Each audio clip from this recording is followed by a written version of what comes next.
ജെട്ടുകളുടെ ഓഫീസിന് ഒരു ഇടവേള. ഹായ്, ഞാൻ റൂബൻ ഫിലിപ്പോസ്, റിപ്പോർട്ടർ.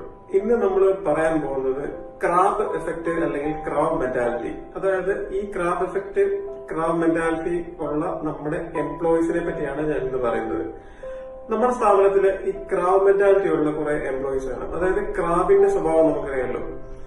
ഈ ക്രാബിനെ, അതായത് ഈ ഞണ്ടിനെ നമ്മൾ ഒരു 10-15 ഞണ്ടിനെ നമ്മളൊരു ബക്കറ്റ് ഇട്ടാല് അതിൽ ഒരു ഞണ്ട് വിചാരിക്കും എനിക്ക് ഇവിടുന്നെങ്കിലും എങ്ങനെങ്കിലും പുറത്തു പോകണമെന്ന് വിചാരിക്കും. അത് ഒരു ഇനിഷ്യൽ സ്റ്റെപ്പ് എടുക്കാൻ വേണ്ടി ആ ബക്കറ്റിന്റെ സൈഡിൽ നിന്ന് പതിയെ വലിഞ്ഞ് മുകളിലോട്ട് കയറുമ്പോഴത്തേക്കും ഇത് കാണുന്ന മറ്റ് ഞണ്ടുകൾ അതിന്റെ പുറകിൽ നിന്ന് പിടിച്ച് വലിച്ച് താഴോട്ടിടും.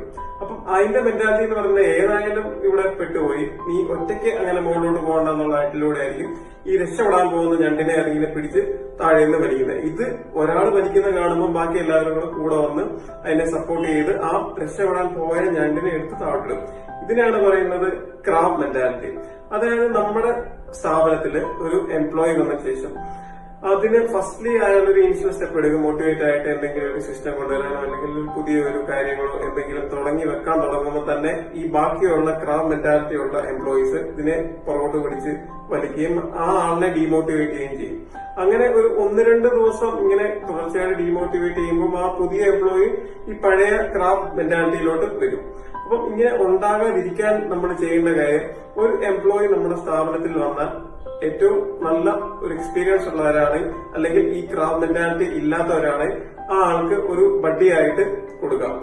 ആ ബഡ്ഡിയുടെ ട്രെയിനിങ്ങിലായിരിക്കണം ഒരു 1-2 ആഴ്ച ഈ പുതിയ എംപ്ലോയി പോകേണ്ടത്. ആ ക്രാബ് മെന്റാലിറ്റി ഇല്ലാതാവും എന്ന് മാത്രമല്ല, നമ്മുടെ കമ്പനിയുടെ സിസ്റ്റം എന്താണോ അതിന്റെ ഉള്ളിൽ നിന്നുകൊണ്ട് ആ എംപ്ലോയിക്ക് വർക്ക് ചെയ്യാൻ സാധിക്കും. നമ്മുടെ ക്രാബ് മെന്റാലിറ്റി ഉള്ള എംപ്ലോയീസിനെ നമുക്ക് മോട്ടിവേറ്റ് ചെയ്ത് മുന്നോട്ട് പോകാൻ സാധിക്കില്ല എങ്കിൽ അവരെ ഒഴിവാക്കുകയാണ് നല്ലത്. പുതിയ ഹയറിംഗ് നടത്തി അവരെ ഒഴിവാക്കുകയാണ് നല്ലത്.